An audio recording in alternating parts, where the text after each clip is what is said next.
up? What's up? What's up?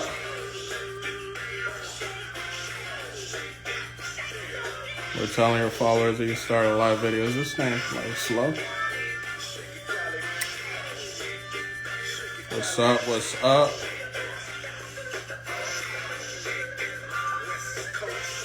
Where is Valencia? Because Valencia is in the building.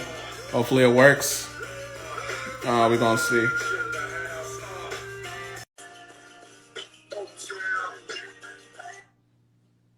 Hopefully this works. Hopefully this works. We in the building. Hey. I don't know what was going on, man. You can hear me, but you can only see me, right? Yeah, I can only see you. My screen was black. Oh, that's weird.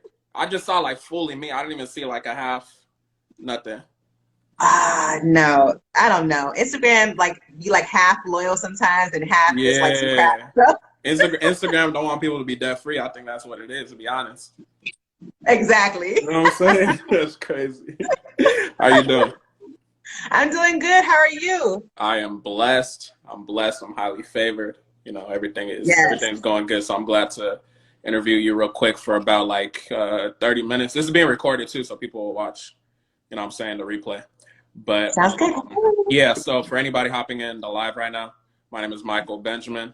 This is the Debt Free Podcast. I basically interview debt-free Black people because, you know, just to make our community debt-free quicker. You know what I'm saying? So I paid off my student loans within a year of graduation back when I was 23 years old. I'm a grown man now, but yeah, so I just interview a lot of like not child no more. I interview a lot of different people that have also become debt free. We just have Fit Mamas. I just had a conversation with her about her debt free journey, so you know we'll be here with her next week. But yeah, so the podcast episode for Valencia drops on Monday, which is January 11th, I think, and it's gonna be 9 a.m. Eastern time. So it's going to be 9 a.m. Eastern time. Follow Debt Free Podcast if you are not. But yeah, thank you everybody for coming. With that being said, how you doing today, Valencia? I'm doing awesome, y'all. I am moving soon. I'm actually located in Ketchikan, Alaska. It's a small island in Alaska, and I'm moving in like 2 days. Okay, cool. So you're still in Alaska right now? Huh? You're in Alaska right now? Uh-huh. Oh, okay. I thought you moved already for some reason. Oh, no. It's only soon enough. Okay, cool. So have you had any wins this week? I know we had the podcast interview last week. Any wins this week that we could mention? Well, yeah. Well, I'm unemployed. So win. Okay. My last day for my traditional job was on Friday. So that's a win for me mentally, physically, and even y'all spiritually. So amazing. That's my weekly win. Amazing. Okay, I got a serious question for you. How does it feel being debt free? We got some people that aren't debt free out here. We got some people that are. How does it actually feel? It feels surreal. It feels like you are limitless. It feels like you are doing something a little naughty. Like it feels like, hold on a minute. Feel a little sneaky, Yeah. Because a lot of people around you, even if you do get debt free, won't be at that level, you know, or have the drive to push through. So I mean, just not being able to see many people in your circle who are, you know, at that level of financial freedom, you do feel kind of like you didn't like rob the bank in a way, you know. No, so I mean, it's crazy, but then there will reach a point where after that kind of newness of it all wears off, where you're just like, okay, but now what? That now what is really important too, you know? Okay, amazing. Yeah, I asked because I was just reflecting back after I had podcast interview and just thinking how what we did requires obviously discipline and it requires sacrifices. And I feel like it wasn't really about the money per se, but it was about the improvement we made in ourselves, you know, as people. So I think it's real dope to be able to say that you are debt free and not owing anybody any money. You have your own dollars. So speaking about money, I'm interested to know, what would you say is your relationship with money? Oh, now now that I've gotten debt free, and it's different. Like now I work money. Like money's not working me. I work money. And that's why, like, even when I interviewed for this job that I just left, like even when I interviewed for, I made it clear in the interview, I'm not coming to y'all for the money. My business makes money. I'm coming to y'all because I love the field and want to be here. And so then when I left, I think people were kind of shocked, like, you're leaving the money? It was never about the money. And so, Yeah. so you know, it's like that's like that whole journey with it is just kind of like amazing, you know. But now I've learned the value of money, and that it's kind of separate. Like we often, I think, tie money to how we feel about ourselves, our self-esteem, our self-worth. But I have learned to detach those things, and so I use money for what it's for, to get me assets, to take care of my daughter long term, to grow generational wealth, to help along breaking those generational curses or setbacks. So I now know the importance of, you know, working the money and not letting it work you and work you over, or, you know, really mess with your mind, really, in your mindset. Yeah. Okay, amazing. Amazing. If you could give the people maybe like a quick 2-minute summary or however long you want in terms of who Valencia is, where'd you grow up, things like that. Okay, so I'm a financial coach for single moms, and also I've recently become a online business coach because one of my hustles was doing some online stuff. I was like, well, if I'm a single mom doing an online business, other moms and doing well with it, other moms can too. And so that's what I do now. But I grew up in the DMV, my Maryland area. And so I have one daughter. I'm a single mom, have one daughter.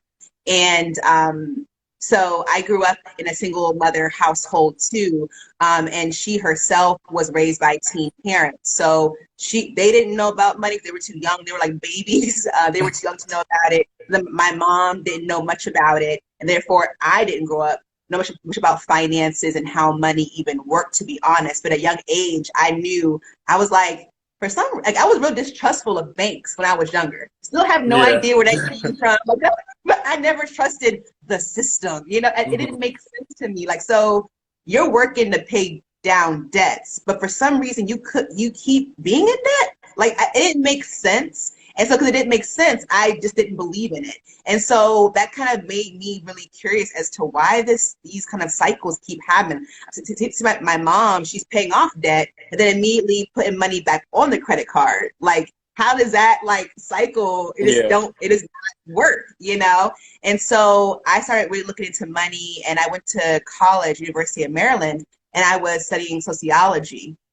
And I could really, you know, the study of people, and really that was like really a loose understanding of mindset and how the mind works and how culture is tied into all those things, and how important your culture and generational things you're seeing impact you, your lifestyle, and ultimately your money. So just understanding too that, you know, you have to surround yourself with people who also think like you. It's good to have mentors, to have people who are where you want to be.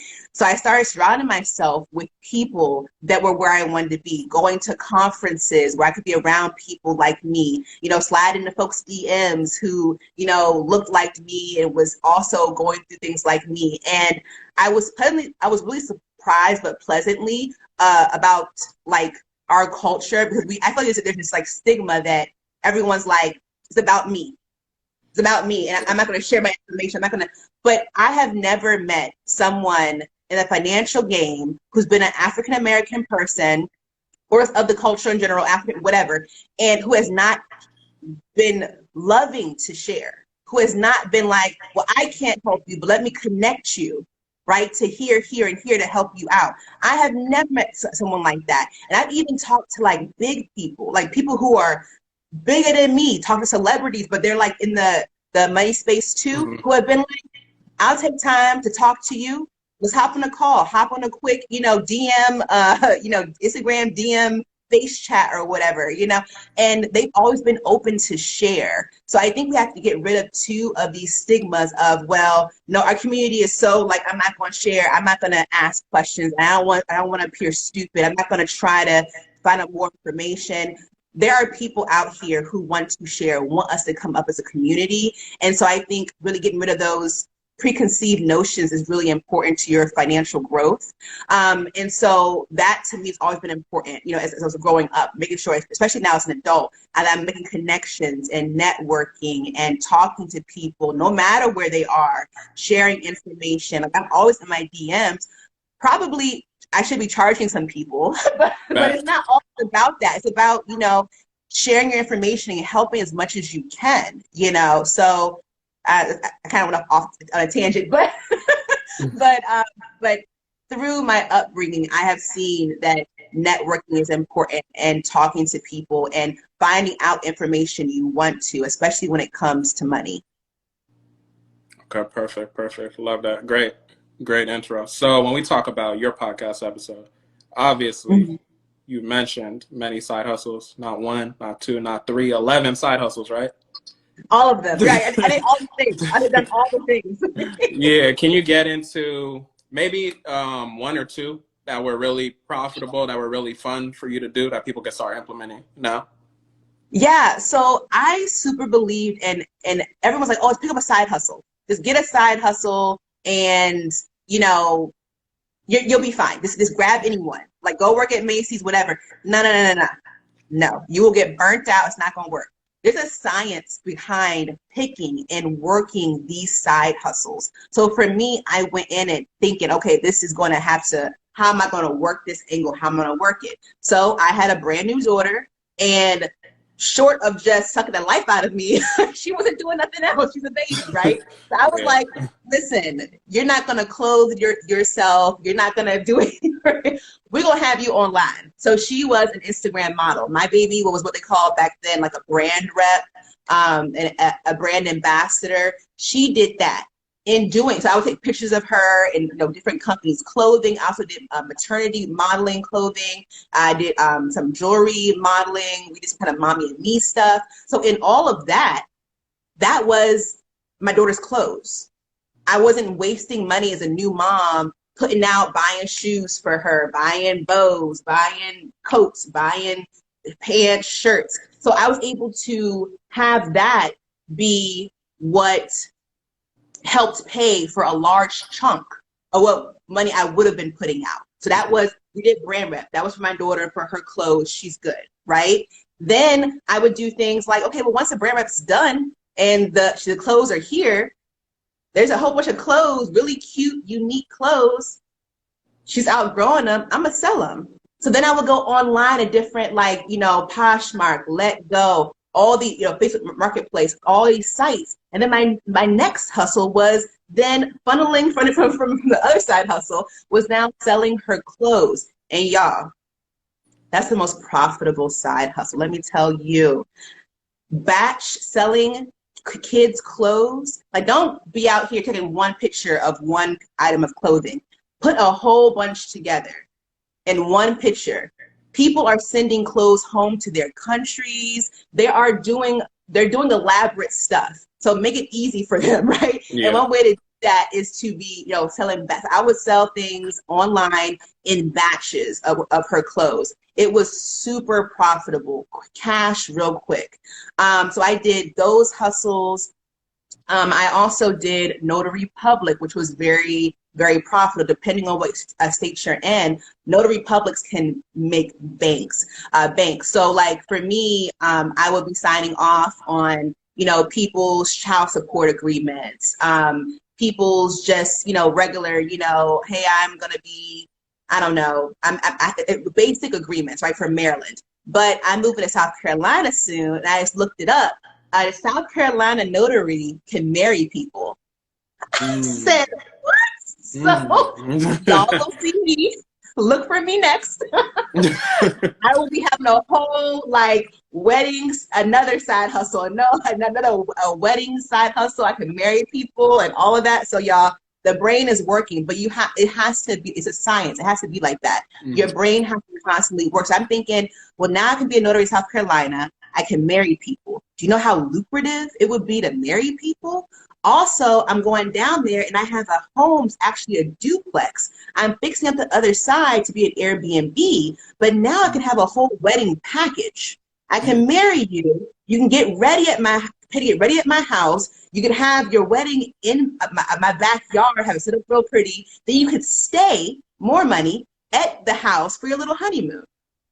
So your brain has to work on this multi-level, tiered kind of thinking if you want to really make the most out of your side hustle. Because one thing that you'll realize as you're trying to get debt free and blah, blah, time's passing.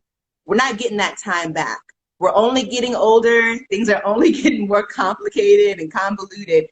So the best way is to is kind of really to maximize your time, and you'll do that by really thinking about your hustle, putting some effort behind it. Don't go through Google looking for side hustles for 2021. Like, you should be deep diving into what are your passions, what are you good at, what do you want to spend your time doing, what do you want your family life to look like, how much time do you really have, and how much money do you really need. Once you kind of figure out all that, then you can begin exploring, well, what are the hustle options that are going to match up with that? Does that make sense? Definitely, definitely.